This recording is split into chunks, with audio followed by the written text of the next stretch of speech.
E aí, meus queridos, tudo bem com vocês? Espero que sim.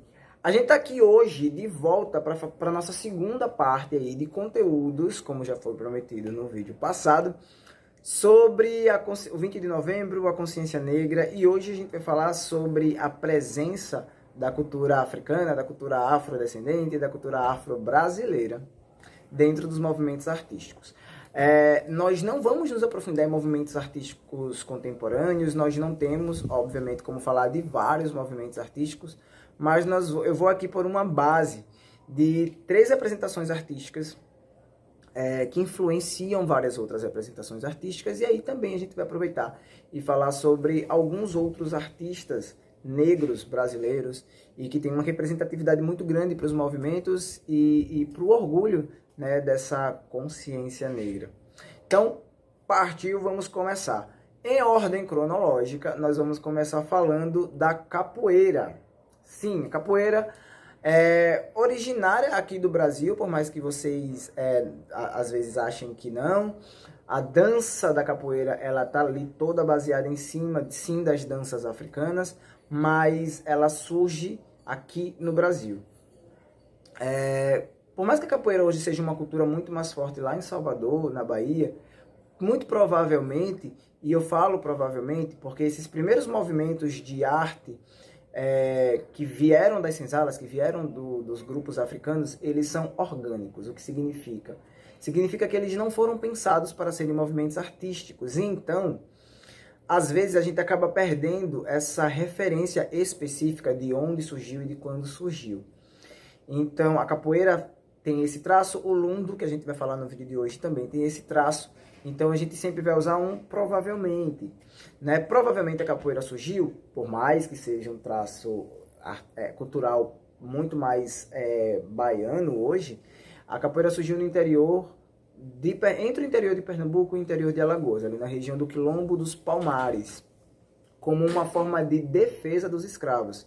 Sim, foi se difundindo ali entre os escravos aí técnicas para se defender, já que com os pés, com as pernas, já que na maioria das vezes esses escravos tinham os punhos amarrados. Em muitas senzalas, os escravos mais fortes, né, os negros mais fortes, eles dormiam com os punhos amarrados, eles passavam a noite nas senzalas com o punho amarrado. Então, algumas dessas fugas aconteciam da noite, né, das senzalas.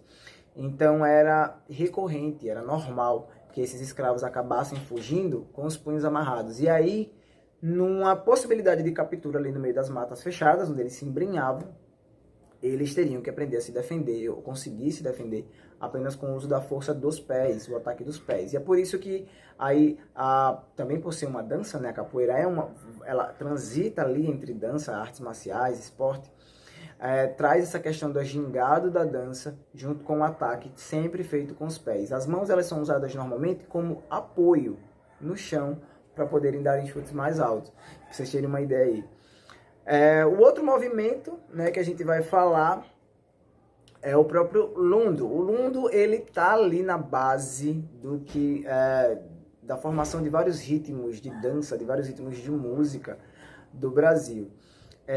O lundo ele tá ali, né, na origem do samba, da MPB, música caipira brasileira.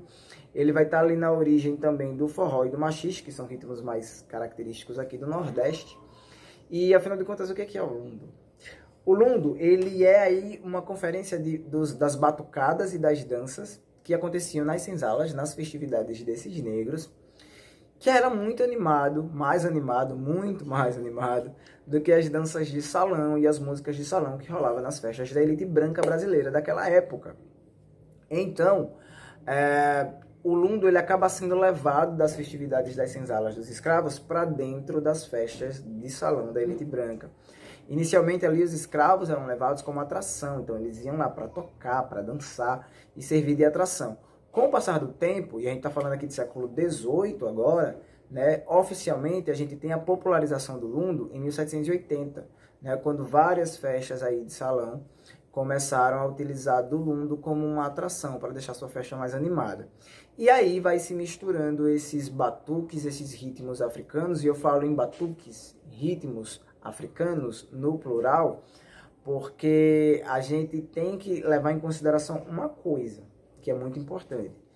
Sempre a gente fala em miscigenação, essa mistura das culturas, mistura das etnias aqui no Brasil. E assim, sempre que a gente está falando de miscigenação, obviamente a gente está falando da mistura de negros africanos, os brancos europeus e os indígenas brasileiros se misturando etnicamente. Porém, aconteceu uma outra mistura cultural aqui no Brasil, que numa dinâmica diferente do que aconteceria lá no próprio continente africano, que é a mistura das nações africanas aqui. Depois de um incidente lá no Haiti, os escravos, quando começaram a ser trazidos para as Américas, quando eles chegavam aqui, vamos falar de território brasileiro, né? Quando eles chegavam aqui, eles eram dispersos. Então, uma nação, muitas pessoas, muitos negros, muitos africanos de uma mesma nação, eles não eram deixados juntos. Eles eram levados para lugares diferentes. E aí, a mesma coisa ia acontecer com todas as nações que estavam sendo traficadas para cá. Então, acabavam se misturando.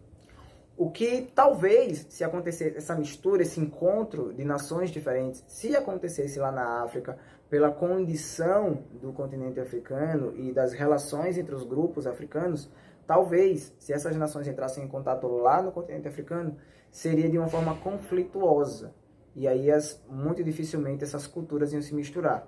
Então, por causa dessa mistura aí de nações africanas aqui no Brasil, o lundo, ele vai ter diferentes ritmos de batuque, mesmo falando ali da sua raiz. Se a gente estiver falando somente dos batuques africanos, existem diferentes tipos de batuque. O lundo, então, ele tem uma grande variedade de batuques e de danças e de ritmos que em determinados lugares brasileiros, a gente tem que levar isso em consideração também, as regionalidades aqui no Brasil, quando ele vai se misturando com essa cultura mais local, com as regionalidades aqui do Brasil, vai fazendo surgir aí diferentes ritmos musicais, diferentes danças, diferentes formas de se expressar aí culturalmente falando. Então o lundo, ele tá ali, como eu falei para vocês, na origem de várias representações musicais aqui no Brasil. Muito diretamente também tá ali na base do que foi o surgimento, tô um pouco de gagueira hoje, né?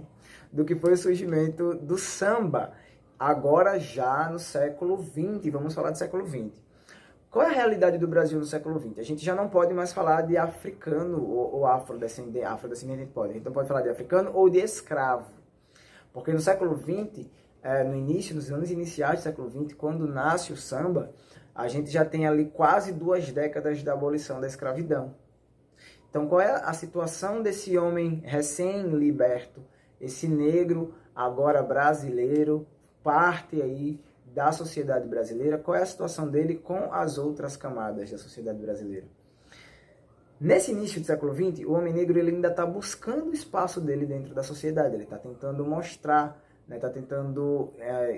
eu acho que em determinadas sociedades, Rio de Janeiro, São Paulo, que tem uma sociedade mais acelerada, esse homem negro está tentando se inserir ainda, de verdade, na sociedade. Existia um preconceito muito grande relacionado a não somente a cor da pele, mas há 2 outros pontos principais. Primeiro, o histórico desse homem negro aqui no Brasil, que por mais que hoje fosse liberto, é um homem livre como qualquer outro homem na sociedade brasileira, mas existe um histórico de escravidão recente ainda, nessa comunidade. Muitos desses escravos, que foram libertos, eles estão presentes nessa sociedade.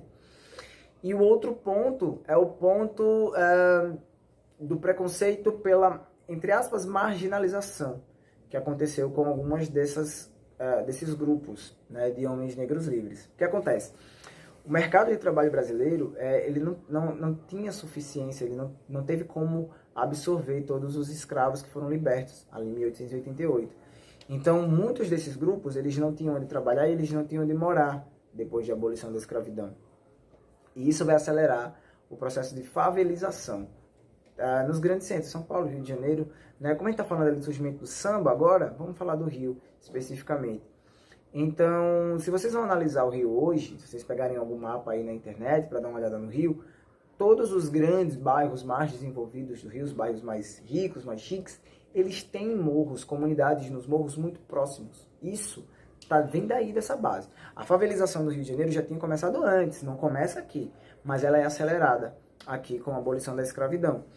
Por quê? Esses homens precisavam morar em regiões próximas dos grandes centros, porque era onde teriam as possibilidades de emprego.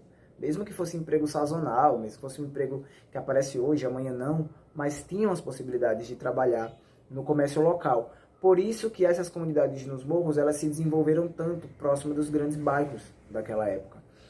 E aí, mas aí essa comunidade também passa a ser enxergada, além da visão preconceituosa, agora com a visão marginalizada.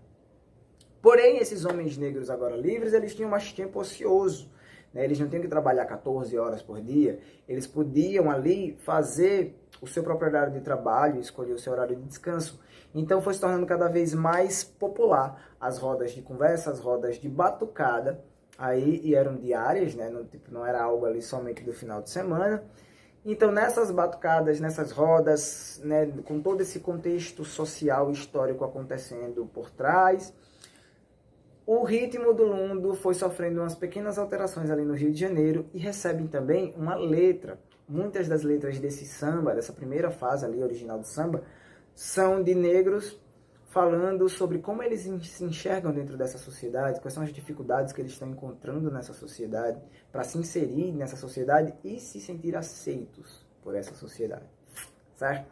Então, tem todos esses traços aí associados ali na origem do samba, início do século XX, 1905, 1906, por ali. Quando a gente vai para 1912, 13, a gente já tem o samba até um pouco popularizado, né? As próprias escolas de samba já utilizam ali dos sambas enredos, então foi um processo muito rápido. Falamos aqui de alguns traços culturais, agora vamos falar de alguns ícones históricos da cultura brasileira. Vou começar aqui falando sobre Aleijadinho, né? Quem foi Aleijadinho? Quem é este homem? Ele foi um dos grandes escultores, um dos grandes nomes do barroco brasileiro. Obviamente, como vocês já devem ter visto aí em outras aulas, os movimentos artísticos brasileiros dessa época, na verdade, eles seguiam uma escola artística que já estava desenvolvida, uma vanguarda artística que já estava desenvolvida lá na Europa. E aí os traços não variavam muito. Mas o Brasil sempre conseguia colocar ali uma característica própria dentro desses movimentos. No caso do Aleijadinho, ele vai ter uma importância grande para o movimento artístico barroco brasileiro, a partir do momento em que ele lança uma nova técnica de escultura. Ele era escultor. E aí ele começa a fazer essas esculturas com pedra-sabão, um tipo de argila, né, ali específica da região dele, Minas Gerais, Ouro Preto. Então ele ganha essa importância dentro do movimento artístico. Porém, o que a gente está falando aqui no vídeo de hoje é de representatividade. E Aleijadinho também tem muito isso. Ele sofria de lepra, então ele tinha, além das dores no corpo, ele tinha deformidades nas extremidades, mãos e pés. Então ele pegou isso, né, tanto as deformidades físicas dele quanto a sua negritude, ele era negro, por isso que ele está aqui na nossa lista de hoje, e foi colocando isso como uma assinatura dele na arte. Então, a maioria das esculturas que ele fez, ele causava propositalmente deformidades nas mãos e nos pés desses santos, né? Vale lembrar aí que, já que ele é do barroco, quais são as características do barroco? Aquela dramaticidade, né, nos rostos de sofrimento ali que as esculturas e as pinturas tinham, os traços muito detalhados dessas esculturas e dessas pinturas, e as figuras, né, católicas, as figuras aí santas sendo representadas através da arte. Ele respeita, obviamente, os traços do barroco, colocando a própria assinatura. Então ele vai trazer essas figuras católicas, esses santos católicos com deformidades, né, representando ali uma forma dele se enxergar, dele se representar dentro da própria arte. O outro ponto, que para mim é o mais importante para esse vídeo de hoje, é que ele vai trazer a negritude para esses símbolos, para esses ícones católicos que normalmente, mundialmente, ficaram conhecidos aí com os traços italianos, né? Todos os homens, as imagens mais conhecidas dessas figuras bíblicas católicas são a partir da arte do Renascimento e da arte barroca. Então são sempre homens brancos, com os olhos claros, com cabelos até num tom mais claro, que são as características do homem europeu. E aí Aleijadinho vai dar ali sua assinatura e dar características negras para esses ícones católicos também, né? Representatividade na arte aí. Os outros dois nomes, vou até falar dos dois juntos, Machado de Assis e Castro Alves, são dois poetas. Machado de Assis, o maior, considerado até os dias de hoje, o maior poeta, o maior romancista da história do nosso país, também tido como um dos maiores poetas, maiores romancistas do mundo até os dias de hoje. Machado de Assis, ele era negro, né? Ele não aborda tanto das temáticas da vivência do homem negro, do homem africano, do homem escravizado aqui no Brasil dentro da sua obra. Mas o próprio fato dele ter essa grandiosidade, ser reconhecido como um grande artista até os dias de hoje, mesmo sendo negro, é a representatividade de Machado de Assis. Por quê? Porque ele é de uma época onde um dos traços principais, uma das características principais do preconceito era justamente dizer que o negro não tinha inteligência. O negro não seria capaz de desenvolver determinados graus de cultura e inteligência. E aí nós temos Machado de Assis provando até os dias de hoje que isso é somente uma visão preconceituosa. Por outro lado, Castro Alves, ele não é negro, ele é afrodescendente, ele nem tem tantos traços negros assim. Porém, se a gente vai analisar a sua obra ali, a gente vai pegar a principal obra dele, da vida dele, da carreira dele, Navio Negreiro. E não somente no Navio Negreiro, mas em vários outros poemas, em várias outras coisas da obra de vida de Castro Alves, ele narra, né, a presença desse homem negro no Brasil, na sociedade brasileira. Ele narra a vivência, as experiências, não experiências próprias, óbvio, mas ele tenta passar essa ideia de experiência do que foi a escravidão. Né? Então, ele tem essa representatividade dentro da própria obra. Além de ser afrodescendente, claro, ele ganha essa representatividade dentro daquilo que ele escreveu, dentro das ideias que ele perpetuou aí, principalmente em Navio Negreiro. Navio Negreiro, já que eu usei como exemplo aqui, começa de uma forma muito bonita, né? É um poema, então começa de uma forma muito gostosa de se ler, causa um certo saudosismo para quem já andou de barco, para quem já esteve no mar, causa um certo saudosismo, parece que está falando com orgulho do mar, dos barcos e da travessia. E aí, conforme você vai se aprofundando no poema, você vai percebendo os terrores, né, que eram provavelmente percebidos por esse homem africano que era retirado da sua terra e escravizado num outro continente, lá do outro lado do oceano.